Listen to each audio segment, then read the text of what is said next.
दोस्तों, daily life में इस्तेमाल होने वाली कई ऐसी चीज़ें हैं जो किसी मकसद से नहीं बल्कि गलती से ईजाद हो गई थी। पेसमेकर और पेनिसिलिन के अलावा मेडिकल इंडस्ट्री में ब्लड थिनर्स की इन्वेंशन भी असल में इत्तेफाक से हो गई थी। 1920 में जानवरों में एक अजीब किस्म की बीमारी नोटिस की गई। इस बीमारी में उनको इंटरनल ब्लीडिंग होने लगती थी, जिससे हट्टे कट्टे जानवर भी मर जाते थे। तहकीक से मालूम पड़ा कि ये घास के ऊपर जम जाने वाले एक खास फंगस खाने की वजह से उनका ब्लड काफ़ी पतला हो गया है। जब उस फंगस को डिटेल से समझा गया तो इसके अंदर एक खास केमिकल पाया गया जो असल में उनके खून को काफ़ी पतला कर देता था। इस केमिकल को बाद में वाफरीन का नाम दिया गया। इससे पहले कि हार्ट अटैक और स्ट्रोक के पेशेंट्स को दिया जाता, अगले 30 सालों तक ये चूहे मारने की दवा के तौर पर इस्तेमाल किया जाने लगा। 1950s के बाद वाफरीन को इंसानों पर भी इस्तेमाल करने का फैसला किया गया। बचाने वाले मेडिसिन को जिन पहले पेशेंट्स पर इस्तेमाल किया गया उनमें US president Dwight D Eisenhower भी शामिल था, जिनको 1955 में हार्ट अटैक हुआ था और वाफरीन के इस्तेमाल से उनकी जान बचाई गई थी। इंसानों की सबसे बड़ी कामयाबी आग को जलाना थी। जब से इंसान आग को जलाना सीखा है, ये हमेशा इस प्रोसेस को आसान करने की कोशिश करता आ रहा है। माचिस से पहले आग जलाना बहुत ही मुशक्कत वाला काम हुआ करता था। कोई पत्थर रगड़ कर आग लगाता तो कोई लकड़ी के स्टिक को दूसरी लकड़ी पर रखकर उसको ड्रिल की तरह चलाता था। ईयर 1827 में एक ब्रिटिश फार्मासिस्ट जून वाकर कुछ केमिकल्स के साथ एक्सपेरिमेंट कर रहे थे। वो जिस स्टिक से केमिकल्स मिक्स कर रहे थे, उन्होंने वो गलती से अपने रूम में बून फायर के बराबर रख दी।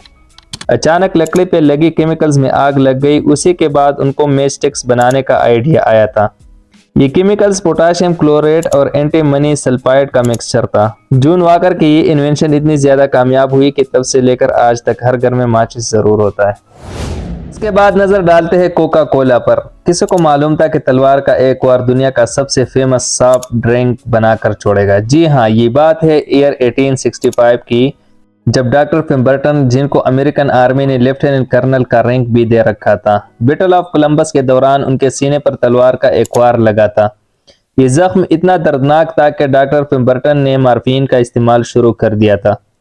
ये एक एडिक्टिव ड्रग्स है जो इस वक्त सिर्फ इस्तेमाल की जाती थी जब कोई भी मेडिसिन काम ना कर रही हो। वो जख्म तो इनका ठीक हो गया, लेकिन एक और मुसीबत गले पड़ गई। उनको अब मॉर्फिन की लत लग चुकी थी और वो इससे जान छुड़ाना चाहते थे। उस वक्त अल्कोहल और कोकीन को खराब नहीं समझा जाता था और इसको कोई भी खरीद कर इस्तेमाल कर सकता था।